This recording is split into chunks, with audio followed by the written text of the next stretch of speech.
Kuwait లో tiles పని చేసే వాళ్ళకి రోజు వారి కూల్ ఎలా ఉంటుందో చూపిస్తే వీడియోలో చూసేయండి.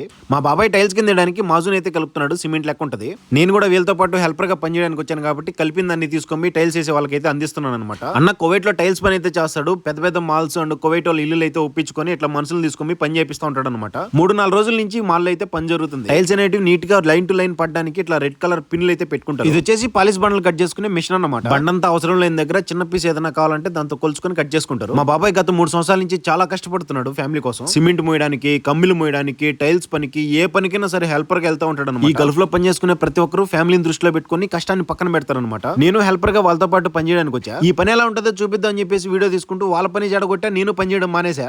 నైట్ 9:30-10 గంటలకు వెళ్ళాము, పొద్దున్న 6 గంటలకల్లా పనిలోంచి వచ్చేసాం. హెల్పర్ గా పని చేయడానికి వెళ్ళి పని చెడగొట్టి నాకు 10 దినాలు ఇచ్చాడు. అంటే దాదాపు ఒక రోజుకి 2,800 రూపాయలు. టైల్స్ వేసే వాళ్ళకి కూల్ దీనికన్నా ఎక్కువ ఉంటుంది. ఎంతో తెలుసుకోవాలంటే ప్రొఫైల్ కింద ఫుల్ వీడియో ఉంది, చూసేయండి. ఈ వీడియోలో కామెంట్ చేసి ప్లీజ్ లైక్ అండ్ సబ్స్క్రైబ్ ఉంటా. బాయ్.